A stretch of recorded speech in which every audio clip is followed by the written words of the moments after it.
Assalamu alaikum wa rahmatullah. Welcome, this is your host, Muhammed, and here we are continuing on our journey through Prophetic Chronicles, looking at the lives of the prophets from Adam alayhi salam to Muhammad sallallahu alayhi wasallam.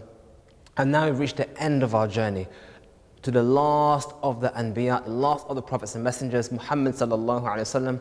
And in our last episode, we spoke about the life of Messenger of Allah, how we transitioned from the line of Ismail, from the line of Ishaq, ending with Isa alayhi salam, to the line of Ismail, where we now have Muhammad sallallahu alayhi wasallam, how he was born, how he was raised, who he married, his standing in the community amongst Quraysh.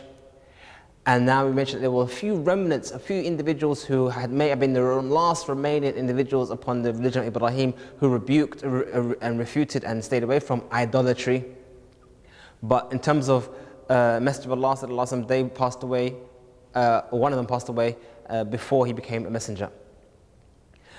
But the Messenger of Allah sallallahu alaihi wasallam, at nearly life of his been, he's about 40 years old.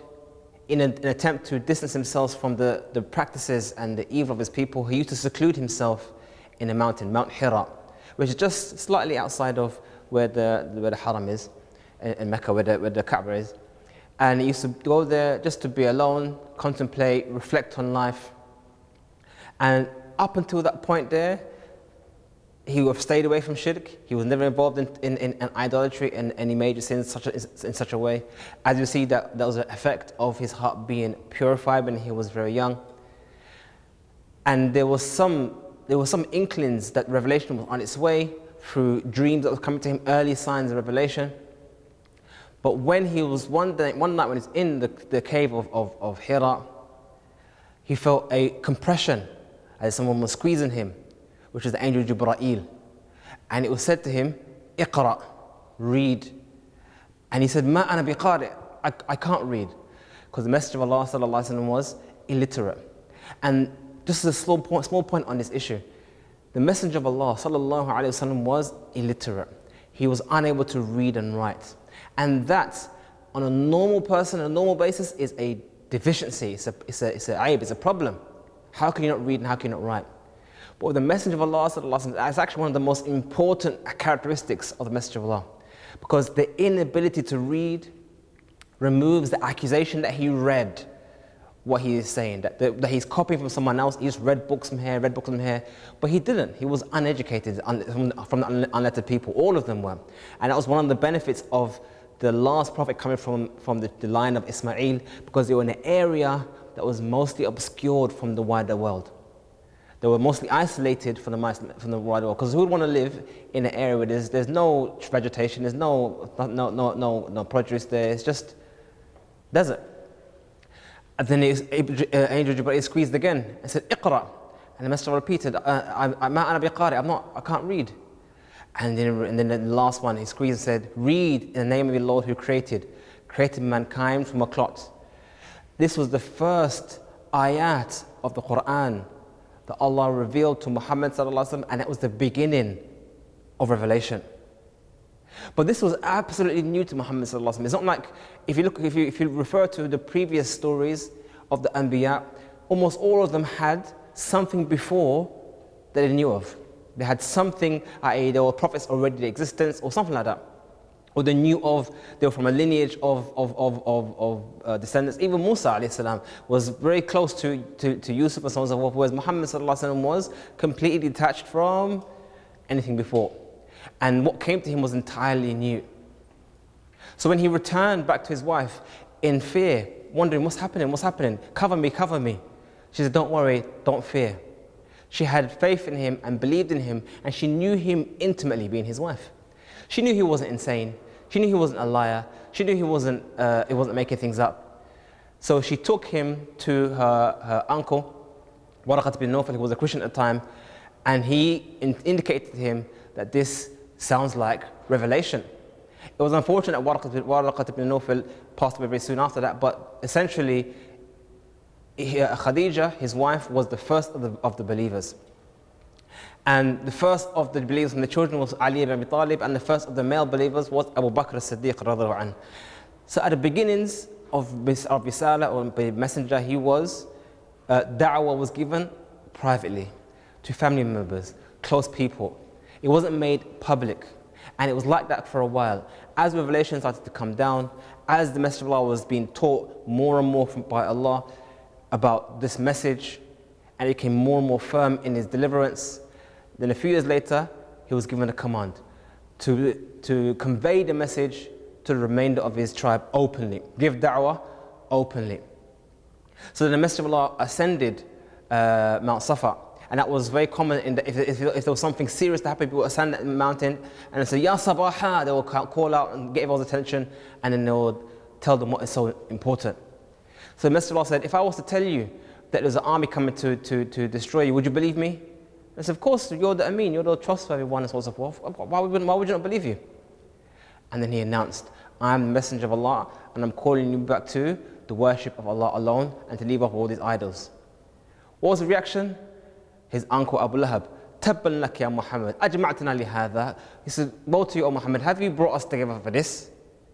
And then the verse of the Quran, Tabbat yada abi lahabin wa tab, was revealed as a response to that one. So we have the very beginning of rejection from the people of Quraysh, and there was oppression from the people of Quraysh. They oppressed the believers openly. We know of the examples of Bilal being oppressed, having a heavy rock placed in his chest until he renounced the religion, which he didn't. We had Sumayya, who was one of the first of the ones who were killed, Shaheed, because she was a Muslim, because she accepted Islam. We have many examples of oppression from the people of Quraysh. They even boycotted the believers and the tribe of Hashim for years, so they were unable to trade and buy and sell, and they were hungry and starving. They couldn't interact with one another. There was even an event where the Messenger of Allah sallallahu alaihi wasallam was once in the Kaaba, in the Haram praying, and one of them, the Mushrikeen, placed on his back the intestines of an animal, just to humiliate the Messenger of Allah sallallahu alaihi wasallam. The Muslims were under oppression. The Muslims were under oppression, much like how the early Christians were under oppression. However, and it got worse. On top of the boycott, we had the year of sorrow, when not only did his wife pass away, but also his uncle Abu Talib passed away, who was helping him and supporting him during his mission. And unfortunately, Abu Talib didn't die upon Islam. Although he supported Muhammad sallallahu alaihi wasallam and even said there's no religion better than the religion of Muhammad sallallahu alaihi wasallam, he passed away as a mushrik. So it was a great year of sorrow. However, at that time, the Messenger of Allah sallallahu alaihi wasallam had an experience. Allah took him from his bed at night all the way to Palestine, in what we now know as a night journey, where he led the Anbiya in Salah. Now, if you take a moment to think about that, we just spent many episodes discussing the prophets in Bayt al-Maqdis. We mentioned the tabernacle and the ark that had the remnants of Musa and the significance of that for the Muslims for centuries, and how they placed that on Bayt al-Maqdis and how they faced towards that direction in prayer. We see it was very, very significant for centuries and centuries, from the time of Musa alayhi salam, when Yusha bin Nun took over the area, up until Isa and even after. But now we had the last of the messengers who came and led all those prophets behind him in Salah, signifying that this is now, he is the leader of the Anbiya. He's the leader of the Anbiya. And we had where he was raised up to the heavens, where he was given, we met Allah, and he also was given the was mandated upon Muhammad sallallahu alaihi wasallam and Muslimin to pray Salah 5 times a day. And we know the story of the Salah. And then when he returned back and told everyone, they laughed at him. Oh, he reckons he went to Palestine and so on and so forth. And they tested him. You describe it, and he did describe it. And they were surprised. But they still rejected. They even made mockery of Abu Bakr. Said, oh, do you believe what your sahib is saying, your companion is saying? He's saying he went to Palestine in one night. Do you believe him? And the joke is, subhanAllah, if you think about it, at the time it was a big fitna. How could you go in there in one night? And not only in one night, when he returned back to his bed was still warm, indicating it's happened very quickly. The whole event happened in a very short space of time as a miraculous. But now for us, it's easy to think of traveling to Mecca to Jerusalem and back in a day. That's easy. But to them, that was amazing. And what did Abu Bakr say? He said, is that what he said? He said, yeah. He said, is that what he said? He said, yeah. In that case, I believe him. Showing you the iman of Abu Bakr and the conviction of Abu Bakr as-Siddiq. So at this stage now, Muhammad sallallahu alaihi wasallam is turning his attention of da'wah outwardly, trying to convey the message of Islam to more further tribes. Maybe other tribes will be interested. And he went to Ta'if to go on and convey them to Islam. And when he got to Ta'if, they rejected him, much like the people of Quraysh rejected him. But not only that, as he was leaving, the children were throwing stones at him until his head bled. And an angel came to him and said, just give me the command, I'll destroy them right now. And he said, no, leave them.